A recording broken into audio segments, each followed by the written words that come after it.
Let's talk about the race a little bit, guys. It seems like it was a battle between just Toprak and Bulaga. Lewis touched on it initially. Was it the race, TJ, that you thought was going to happen, or did you think that Bulaga was going to fight back even more? He got one race, he finished second, which was the cleanest racing he's done in a few without bad starts and not getting very good grid positions. But what are your thoughts overall? And we can talk about the Lowell brothers in that, and Petrucci, who broke his hand and still is the top independent rider, sitting out the next this past round and next round. So, what are your thoughts, CJ? Yeah, I mean, overall, I thought it was a good track, good round. I mean, they were saying that it had low grip and all that good stuff, but Toprak and Boogla definitely put on a good fight for all three races. I mean, I was talking earlier. I'd never seen Toprak in a while start the way he did, where he had to actually fight to get back to the front all three races. And I felt that he was just being a little bully. He's being clean, but a little bully, just getting around people and knocking off people's lines just to get to the front. But he made his way. Took him only one lap, so it wasn't like too aggressive. But for him to pull out the first two was really crucial for him to sustain this championship. And Bulaga is trying really hard, so it's very important for him to get that last one. Still got a chance. That's all you want. Right. And just looking at last year, they had the same fight. They pulled out the same results basically. Toprak took two, Bulaga took one. So right. Yeah. Bulaga was a rookie last year. So yeah. I mean, Toprak only walked away 6 more points. So that's as good a fight as you can get without winning all the races and taking away some points. Lewis, what are your thoughts on the weekend as well? It those are both you guys because they're rocking the Dainese suit. So I mean, on one hand, it doesn't matter who wins. It's a win-win. Yeah, I mean, it matters who wins. I mean, I personally, I want Toprak to win because I want him to leave World Superbike on top. Right. But if Bulaga wins, I want Bulaga to also have a championship because this is a guy that's had a long journey to get to where he's at and to have this opportunity and to kind of know some of the background stuff that he's gone through to get to where he's at. I want to see him hit that, like the top of the mountain. I want to see him hit that pinnacle. So either guy that wins, I'm super happy for them. And I'm not actually sad for the other rider because if Toprak were to lose, he's still going to MotoGP. He's getting his dream. He's getting his opportunity to race with the greatest guys and really see where he stacks up with the fastest guys in the world on the fastest equipment in the world. If Bulaga loses, he has nothing to be ashamed of because he is literally racing what I consider one of the greatest superbike racers to ever exist, even though he only has one title or two titles. What Toprak can do on a bike, jumping from manufacturer to manufacturer, being in manufacturers that nobody else thought even had an opportunity to win, and taking the Yamaha and being competitive with the Yamaha and winning on a Kawasaki and taking a BMW that had little shots of brilliance here and there, like maybe one guy raced a little bit and had a good time. But think about all the guys that have raced for BMW since BMW went in there. You got Marco Melandri, ex-MotoGP star, never got a championship. You got Scott Redding, MotoGP star, never got a championship. I mean, there's a long list of guys that have been on BMW and could never do what Toprak did. Like, Toprak will go down in BMW history as the guy that brought them their first World Superbike championship. There's always going to be a 54 bike. Trust me, man. He is more than welcomed in any BMW dealership in the country. I guarantee you that he's going to have a brand new BMW in his house every couple of years for the rest of his life. Like, he did something for them that you can't buy that kind of publicity. You can't. You have to earn it. Listen, that withdrawal next season. Oh, they're going to be under the bridges.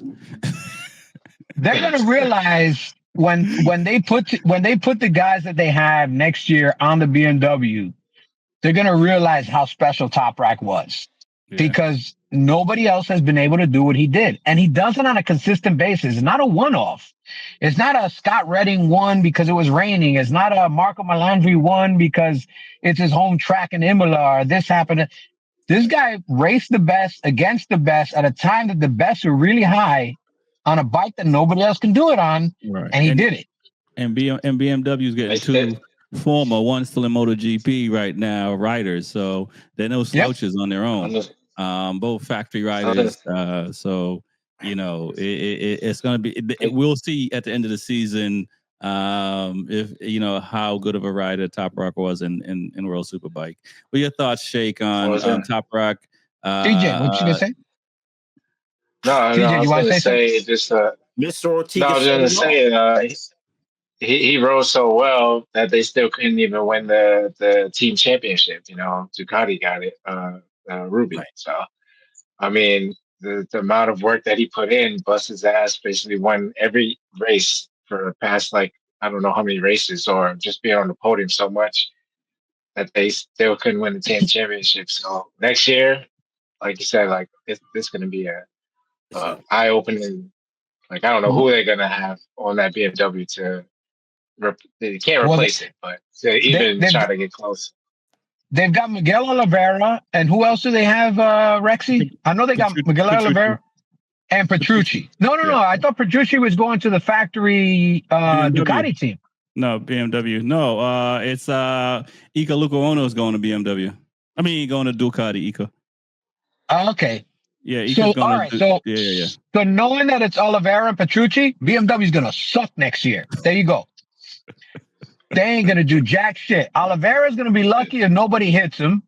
And Petrucci, I mean, I hate to say it, the guy got flashes of brilliance, but he's well past the twilight of his career, man.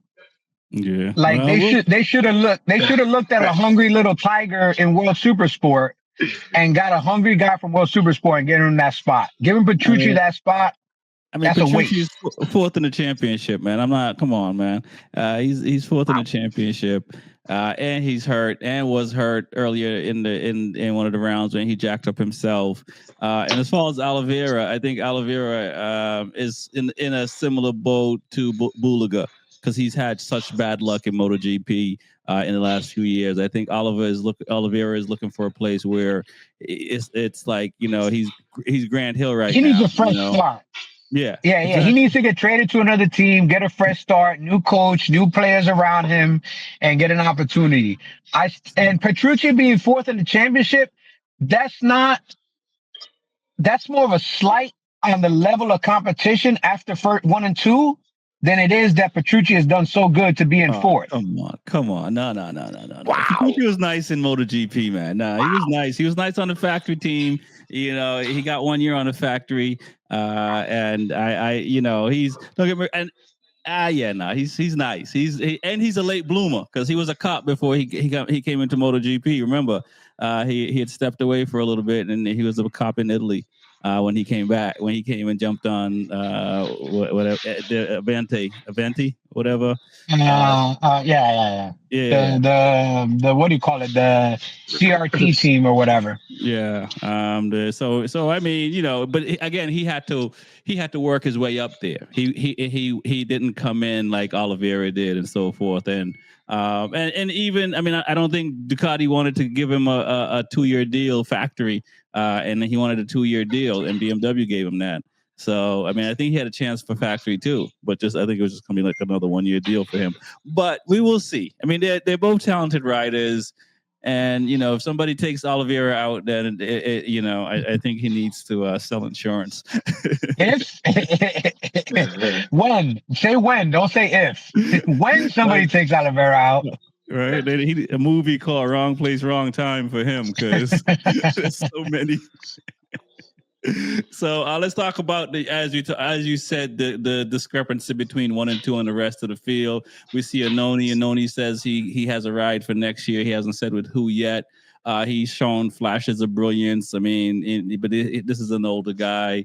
Ika, even though he signed to Ducati and coming off an injury, he still decided to race that Honda. He seems like, I think him and Zarco want to win so bad. And I'll put Acosta into this, that, you know, they kind of just push a little bit more than what that bike want to give them. And Ika, you know, crashed out a bunch, but he looked strong on the Honda. You know, what do you guys thought about those guys and some of the other guys I haven't mentioned? But, you know, we're also fighting, you know, Batista, you know, he looked good, even though he was struggling because he got 3 third places for the weekend. It was entertaining overall, but, you know, the star of the show was Bulaga and Tap Rock, and they did not disappoint. What are your thoughts, TJ? Yeah, I mean, had a little fight. Ika, I mean, just like mid pack. Um, but yeah, like the Lowe's brothers and I want to say Bautista. I felt like he was just being annoying a little bit, holding up a pack of riders. And as you know, as they say, as the race goes on, his bike gets lighter, and you know, he doesn't use as much tire, so he can still keep a good pace. So he was kind of a little all over the place in a couple corners, but he was able to maintain, you know, 3 podiums as third place. But the pack of riders, I felt, still had a good chance to get up there. You know, um, Equal was one of them, and yeah, I thought that was Jonathan Ray was Jonathan. Yeah, that flash I for was the gonna Williams. say, yeah, Jonathan Ray actually, you know, had a taste for third, and then, you know, the second half of the race, he just drops off. But it's still good to see him up there. It was just a good fight after 1 and 2, fighting for like third and down. But I felt like Alvaro didn't have the best pace, but like that Ducati coming out of the corners, it just saved him basically. Where he was able just to pull away out of each corner where other Right. riders just couldn't catch up to him in enough time.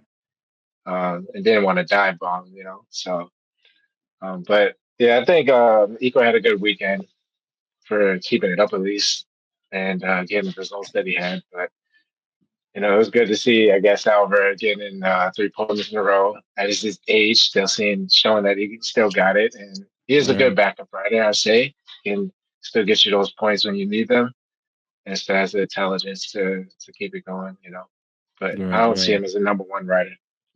Right. Shakes, I'm gonna give you your final words because I know you have to get out of here in a few. It looked like you're already trying to sneak out the house the way you're looking, like you're sliding alongside the building. No. Something caught my attention on the monitor. So I'm like looking at the monitor. I need my glasses. I can't see shit.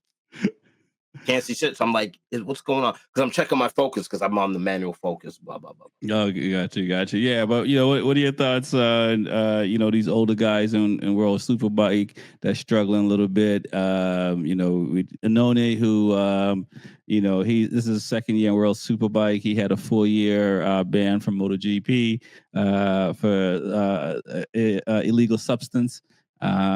You know, you got Petrucci, who's looking good, but he's breaking himself up, and some of these other guys. I don't know if you had a chance to catch World Superbike overall. But what are your thoughts of, you know, the Yamahas and the satellite Ducatis? Hey, listen, if you're not cheating, you're not trying. But we said this last Wednesday. As you get older, this is not basketball. This is not football. The cognitive nervous system start to deteriorate. It's harder to see stuff, harder space. It's a brain thing, and nobody beats Father Time. And that's what sucks about this and F1 is just the cognitive just starts to disintegrate with the G forces and the training that it takes to even stay on those things and hold on. Yeah, you showed that to us just now with your monitor and what you're trying to see. Yeah, exactly. There it is. 20 years ago, I could have sat back here and saw the monitor. You know, now I'm like, oh, what's going on? There it is. There it is. I'm 51. It's over. Nervous system is gone. Eyesight gone. Hearing is gone. And you know what happens as you get older? Fear comes in.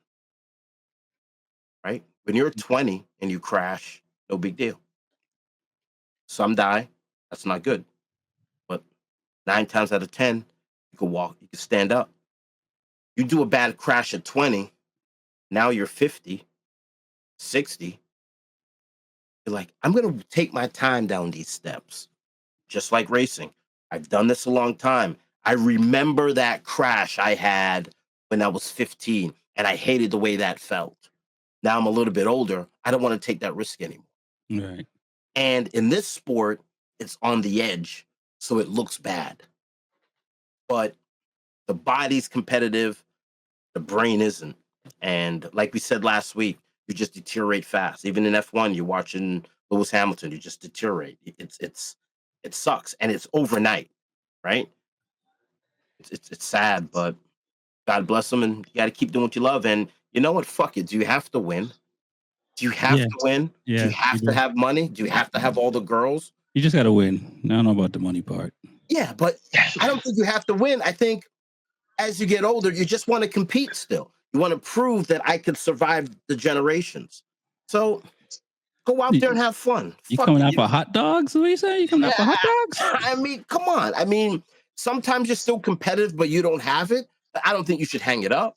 You think Enzo Ferrari had that philosophy at his elder age? I mean, Enzo Ferrari thought he was a shit till he died.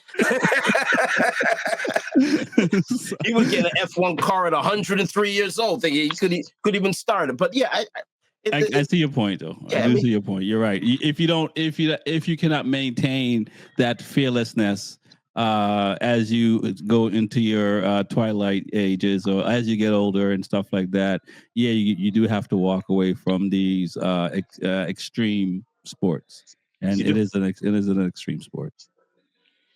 All right, I have to get at it, but my hands are up. Ortega was dropping bombs tonight, like he's calling out riders. You ain't good. My hands up. Don't shoot at me. My hands is up. Hands up. I'm not moving. I don't drop a bomb. Registration right there. I carpet bomb, yo. I don't drop smart missiles, man. I just carpet bomb. I know everybody's gonna get some collateral damage. Yeah. I know. I thought you were just taking out the nuclear side. I didn't know you're taking out the supermarket too. All right, Shakes, man. Peace, Love man. you guys, man.